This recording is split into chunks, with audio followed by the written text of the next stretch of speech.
Rocco, it started out in a great way with a great debut by Louis, but ultimately a long, tough day for your guys today. Yep, I think long tough day sums it up pretty well. I haven't talked to you guys since before either, since before both of these games, but uh, game two, obviously didn't go according to plan. There wasn't um, probably a ton to get excited about in game two. Game one, I thought we played a good ball game and actually put ourselves in good position right there, and had some opportunities to win the ball game and close innings and extend the lead, and a lot of things that I think we did well. Some things we could have done better, but overall, not getting a win in either game right here is it's a hard way to end the day. Is it hard to look back and appreciate and get excited from what you saw from Louis when things end this way? Well, you get the ability to sit back and look at the way he threw the ball, which was, I think, it was an excellent outing for him. It's an excellent debut. I think he was fearless out there on the mound. He attacked, all the hitters that he faced. He attacked everyone with very good stuff. He threw strikes, and getting used to pitching with that pitch clock. I mean, he was on the mound and he was moving and he was attacking the zone. All things that we love to see. He pitched a winning ball game, and I think it's probably just the beginning of what we're seeing from him. You guys had to use a lot of arms there in the first game. So when Joe comes out in the first inning and had a pretty extended first inning, is it a little bit of a daunting feeling looking ahead to how you're going to complete possibly a 9 inning game? Well, a little bit, but Joe got through that inning actually, and threw a lot of pitches. We knew in game two that we were going to have to uh, do some different things than we would normally do to win a ball game. But so did the Yankees. The Yankees would have, they were going to have to use some all of their bullpen really in one way, shape, or form, and we knew that. So that wasn't you know that wasn't too challenging for us. We knew what we were up against and what we were going to have to do. But Joe had to work pretty hard to get through the four innings that he got through. Um, most of his outing was, I think, challenging. There were long at bats, and nothing really came very easy. There was a point, a very brief point in time, when Kiner Falefa was on the Twins. He's been very successful in this series so far. What have you been seeing from him that's kind of had him have such good luck offensively?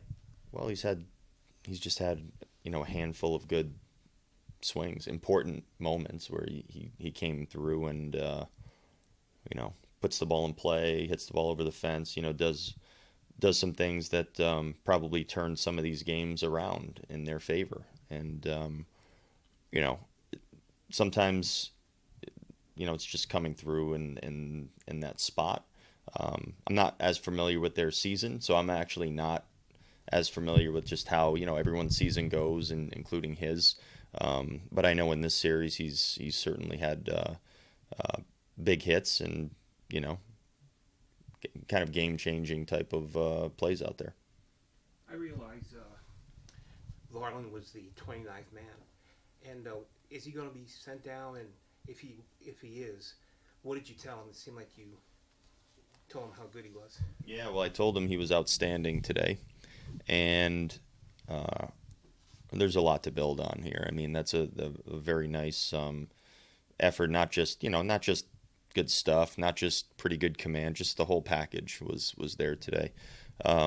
But he was the 29th man for us today with the doubleheader. So uh, by definition, and by rule, he does have to be returned right now to the St. Paul Saints, and I do think that we'll see a lot more of him though, and I think we're going to have him lined up to do some things for us as the season goes on. So I'll be looking forward to following him and seeing him again soon.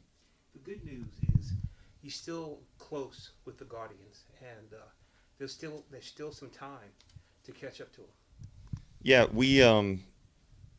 I've kind of stopped looking at it as far as just time or games. I'm just kind of looking at it as though the division itself is just up for grabs, and we may not know who wins our division until the very end of the year. And even that, I mean, I don't even worry about that in any way, shape, or form. I worry about today's game, and nothing else matters. If you win your ball game on that given day, really nothing else matters. You've taken care of business, and you have done everything that you can do. If we're not winning, then I look up and spend my time trying to figure out how we can win a ball game.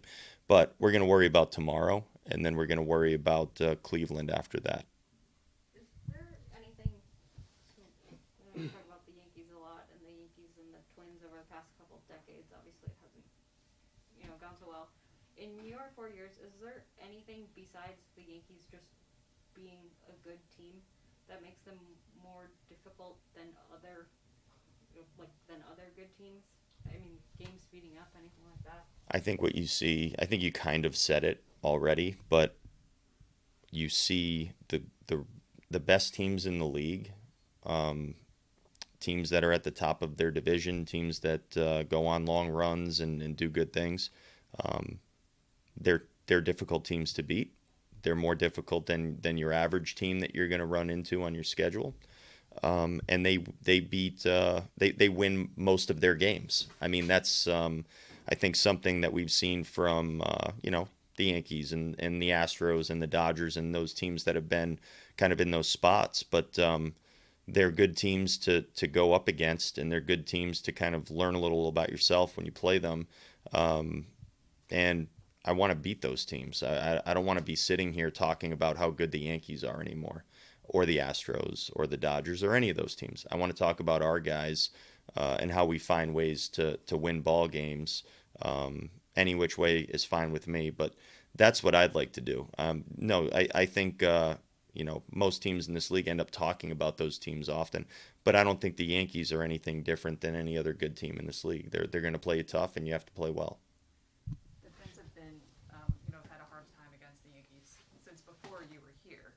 And I guess my question is just, I understand that, you want to win against them, but when it's something that kind of every year, it's like this roadblock you run into, just what is the level of frustration that keeps happening and you haven't quite found a way to kind of get past it yet? Well, like I say, the players that we have never been a part of any of the Twins' history. A lot of these guys, they're new to the organization. They have no idea about any of this. They go out and play the game in the same good way that they always have, in the same productive ways that they always have. When some of them find out about it, they're probably confused as to why anyone is talking about this, to be honest. But every game you play is a new ball game. You have an opportunity every single day you show up here to go out and play good. I don't even know where to go with even talking about this. I'm talking about things that happened 15 years ago, and in some ways I'm talking about what happened today, and trying to eloquently kind of get into that and give any sort of intriguing kind of dissection of the whole thing.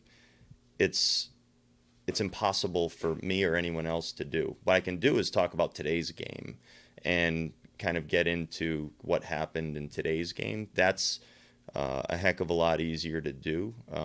The rest of it, truthfully, I don't think it matters.